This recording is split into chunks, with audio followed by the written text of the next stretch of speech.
అందరికీ నమస్తే అండి. నేను మీ Varaprasad Sunkesula. Welcome to schemes R channel. మన ఛానల్లో ప్రభుత్వానికి సంబంధించిన పథకాల యొక్క సమాచారాన్ని అందించడం జరుగుతుంది. ప్రస్తుతం మన చంద్రబాబు నాయుడు గారు ఒక్కొక్క పథకం అమలు చేసే దిశగా ప్రయత్నాలు మొదలుపెట్టారు. దాన్ని సూపర్ 6 అనే ఎన్నికల సమయంలో ఇచ్చిన పథకాల అమలు దిశగా ప్రయత్నాలు మొదలుపెట్టారు. ఇంతకు ముందే ఆల్రెడీ పింఛన్ పెంపు జరిగినది. అలాగే ఇసుక విధానం ప్రారంభించారు. ఆగస్టు 15వ తేదీ నుండి మహిళలకు ఉచిత బస్సు కూడా ప్రారంభిస్తారని తెలియజేశారు.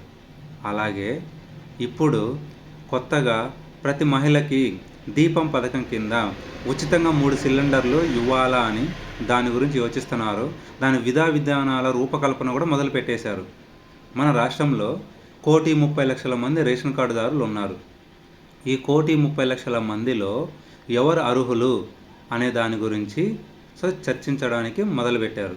ఇప్పుడు ఒక్కొక్క రేషన్ కార్డులో ఎంతమంది ఫ్యామిలీలు ఉన్నా సరే ఒక రేషన్ కార్డుకి ఒకరికి మాత్రమే ఈ పథకం వర్తిస్తుంది. అలాగే ఒక రేషన్ కార్డుకి 2 లేదా అంతకంటే ఎక్కువ సిలిండర్లు ఉంటే ఈ పథకం వర్తించదు. అలాగే కరెంటు బిల్లు వినియోగం మీద కూడా ఆధారపడి ఉంటుంది ఈ పథకం. అలాగే మన ఆధార్ కార్డు లేదా ఓటర్ కార్డు లేదా రేషన్ కార్డు లేదా ఇతర గుర్తింపు కార్డు కూడా ఖచ్చితంగా మనకు ఉండాలి. తరువాత ఖచ్చితంగా ఆధార్ కార్డుకి ఫోన్ నెంబర్ లింక్ అనేది ఖచ్చితంగా ఉండాలి. ఆ ఫోన్ నెంబర్ అనేది వర్క్ అవుతూ ఉండాలి.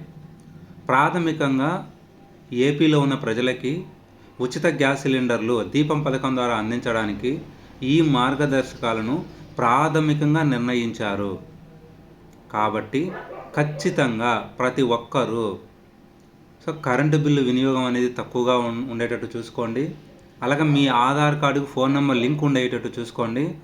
ఆ ఆధార్ కార్డు లింక్ అయిన ఫోన్ నెంబర్ వర్కింగ్లో ఉండేటట్టు చూసుకోండి. త్వరలో ఈ పథకం కూడా అమలు అవబోతుంది.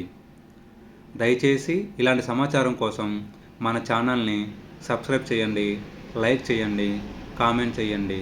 Thank you very much.